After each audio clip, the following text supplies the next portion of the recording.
2024 లేదా 25లో డిగ్రీ లేదా బీటెక్ చదివారా? సాఫ్ట్‌వేర్ జాబ్ కోసం ఎదురు చూస్తున్నారా? అయితే కోడ్ జ్ఞాన్ 100 డేస్ కోర్సులో చేరండి, జాబ్ సాధించండి. సుమన్ టీవీ ప్రేక్షకులకి మీ నాగరఘు నమస్కారం.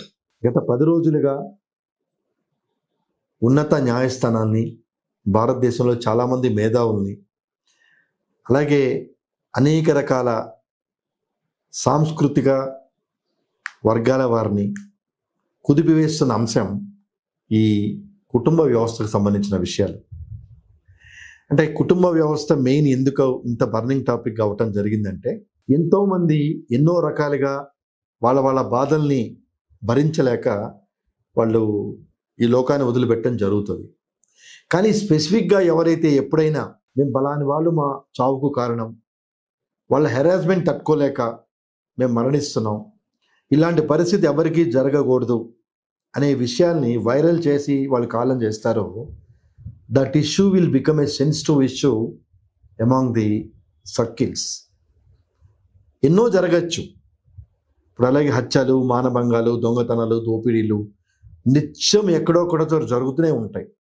కానీ సెన్సిటివ్నెస్ అనేది ఎప్పుడు వస్తుంది అంటే, ఆ విషయం ఫ్లోర్ అయినప్పుడే జనాలు దాని గురించి డిబేట్లు పెట్టడం, అలాగే ఏ రకంగా చేస్తే బాగుందని చర్చించటం, ఇలా రకరకాల ప్రయత్నాలు చేస్తూ ఉంటారు. కానీ అల్టిమేట్గా నన్ను నమ్మే సిద్ధాంతం ఒకటే: ప్రతి నేరానికి దానికి ఏ రకమైన శిక్షలు ఉండాలి అని చెప్పి వాటి సంబంధిత చట్టాలు నిర్దేశించినప్పుడు అతి త్వరలో సత్వర న్యాయం జరిగి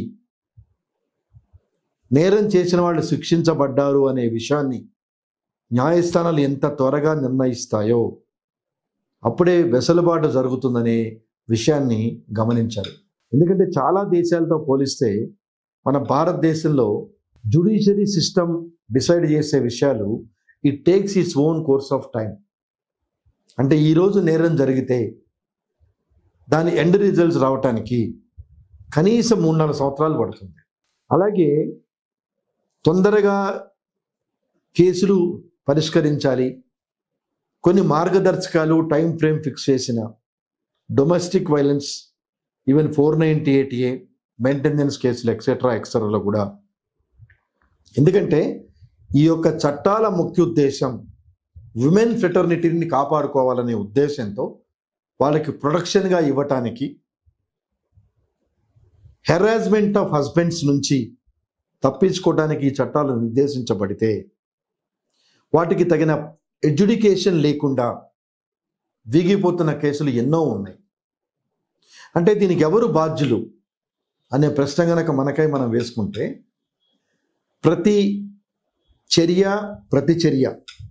అంటే యాక్షన్ రియాక్షన్, ఇవి మనకి ఎంత తెలిసినా న్యాయస్థానంలో ఈ విషయాలు నిర్ధారణ అయినప్పుడే దానికి పనిష్మెంట్ జరుగుతుంది.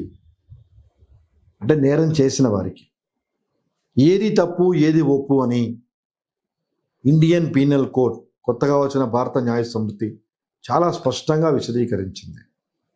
అంటే సంఘానికి వ్యతిరేకమైన లేదా వేరే వ్యక్తులకి భంగం కలిగే విధానంగా కనుక ఎవరైనా ప్రవర్తిస్తే ఆ చర్యలను బట్టి ఆ సంబంధిత శిక్షలు అనేది ప్రతిపాదించబడింది.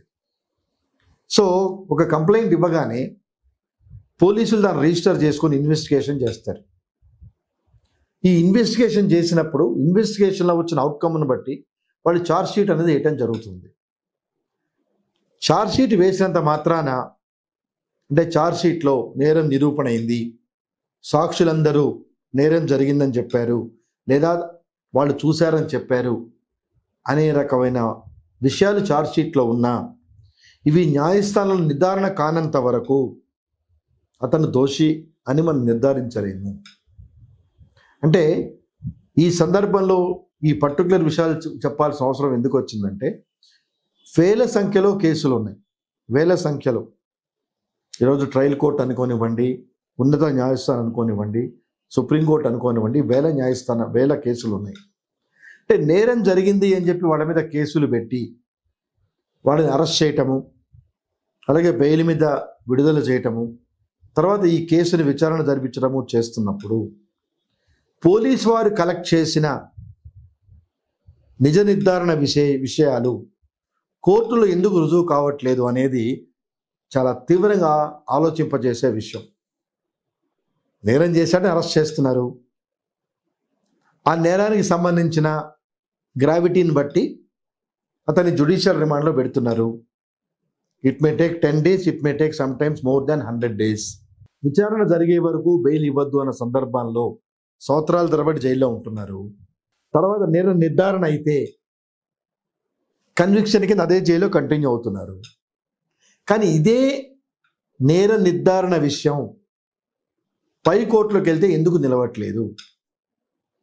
అలాగే ఇతను రిమాండ్లో ఉన్న పీరియడ్ తర్వాత కేసులు రుజువు చేయలేకపోతే హూ విల్ హెల్డ్ రెస్పాన్సిబుల్? అంటే రీసెంట్గా జరిగిన సెన్సేషనల్ కేసులో అంటే అఫ్ కోర్స్ డాక్టర్ చేస్తాడు తన పేషెంట్ని కాపాడుకోవాలని. అలాగే పోలీసు సొసైటీని కాపాడాలనుకుంటాడు. అలాగే ఏ నేరం చేసి తమ దగ్గరకు వచ్చిన అడ్వకేటు తన క్లయింట్ని కాపాడుతాడు. ఇది వృత్తి ధర్మం. ఈ వృత్తి ధర్మాన్ని ఎవరు తప్పుపట్టలేరు. ఇక్కడ అంటే భారత రాజ్యాంగం చాలా స్పష్టంగా విశదీకరించింది. అన్యాయంగా ఒక మనిషి 1 గంట కూడా జైల్లో ఉండకూడదు అని. అంటే అన్యాయంగా ఒక మనిషి 1 గంట కూడా జైల్లో ఉండకూడదు అంటే ఇది సెలబ్రిటీస్కేనా, సామాన్య మానవులకు వర్తించవా? సామాన్య మానవులు ఈవెన్ సోకాల్డ్ సెలబ్రిటీస్ కూడా సంవత్సరాల తరబడి జైల్లో మగ్గుతున్న సందర్భాలు చాలా ఉన్నాయి, మగ్గిన సందర్భాలు ఉన్నాయి. ప్రొఫెసర్ సాయిబాబుని ఎగ్జాంపుల్గా తీసుకుంటే చాలా సంవత్సరాలు జైల్లో అనారోగ్యంతో ఉన్నాడు. అంటే వాళ్ళ అమ్మగారు చనిపోయినా కూడా కోర్టులు బెయిల్ ఇవ్వలేదు చూడటానికి. ఇంత చేస్తే బాంబే హైకోర్టు అతను నిర్దోషిగా నిర్ధారించింది. మరి ఇంటర్వ్యూన్ పీరియడ్లో లైఫ్ అండ్ లిబర్టీ అని మాట్లాడుతున్న ఈ చట్టాలు, ఈ న్యాయస్థానాలు అతని యొక్క కాలాన్ని ఆ రకంగా వేస్ట్ చేసినందుకు హూ విల్ హెల్డ్ రెస్పాన్సిబుల్? అంటే my topic today before the viewers is, మనం రిమాండ్ చేయబడుతున్నాం, ఏదో ఒక నేరంలో రిమాండ్ చేయబడుతున్నాం. దానికి సంబంధించి న్యాయస్థానం మనకి జ్యుడిషియల్ రిమాండ్ విధిస్తున్నది. కొద్ది రోజులు జ్యుడిషియల్ రిమాండ్లో కలిపి అంటే మనం నేరం చేశామని జడ్జి గారు నమ్మి మనకి జ్యుడిషియల్ రిమాండ్ విధించారు as per the remand report of the police. సంతోషం.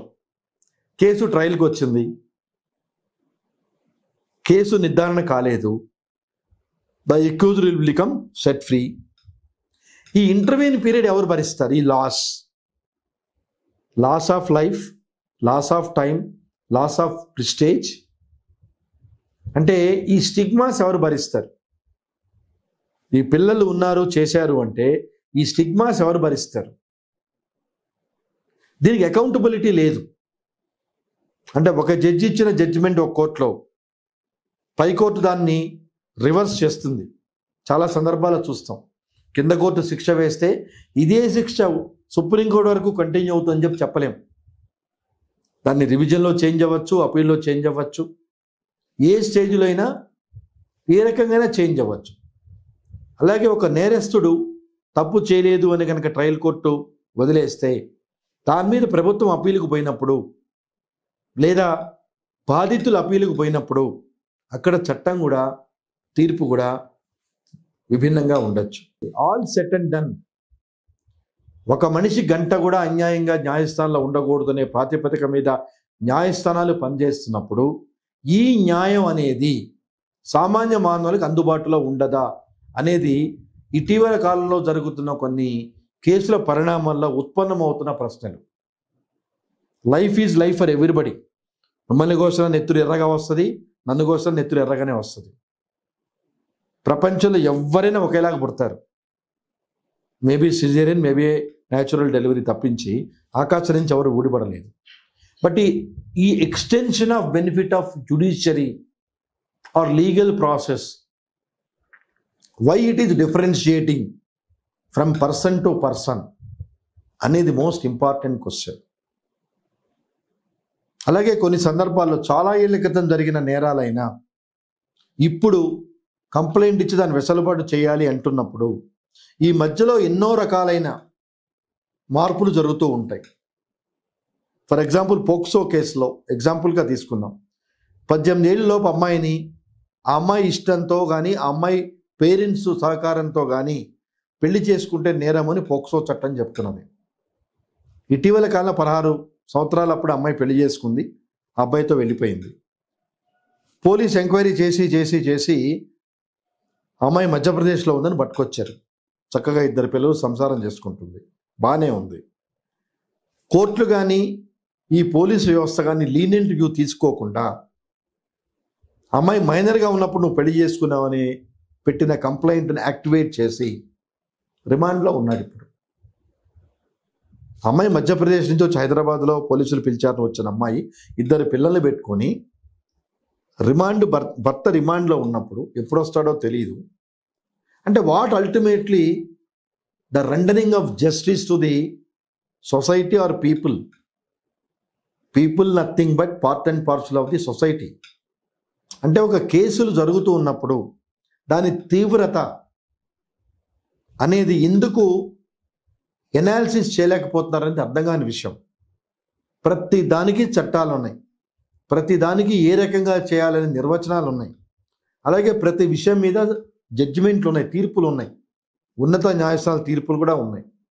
ఉన్నత న్యాయస్థానాల తీర్పులు ఉన్నప్పుడు why the differentiation in the similar cases among the people? This is an important issue. Now the time has come to conduct debates on these legal issues. అంటే ఒక నేరం జరిగినప్పుడు దాన్ని ప్రామాణికంగా ఉండాలి అని చెప్తూ ఉన్నప్పుడు దాన్ని ఎందుకు పరిగణలో తీసుకోవట్లేదు? సో ఈ విషయాలు అంటే నేరాలు జరుగుతూ ఉన్నప్పుడు ప్రాపర్ అప్లికేషన్ ఆఫ్ మైండ్ లేకుండా జ్యుడిషియరీ పోలీస్ బిహేవ్ చేస్తున్నప్పుడు మధ్యలో అన్యాయంగా నలిగిపోతున్న ప్రజలకి where is the legal solace, where is the remedy, where these people have to go? These are the questions now it is burning over and discuss over in the society. So ఇప్పుడు మాట్లాడుకునే టాపిక్ని మనం ఈ నేరాలు వాటి పరిణామాలు అనే విషయాన్ని ఎపిసోడ్ 1గా మాట్లాడుకొని నెక్స్ట్ ఎపిసోడ్లో నేరాలు వాటి పరిణామాలు అనేది టాపిక్ 2గా మాట్లాడుకొని మరింత ఎన్లైటన్మెంట్ ప్రేక్షకులు ఇవ్వటానికి నా వంతు ప్రయత్నం నేను చేస్తాను. నమస్కారం.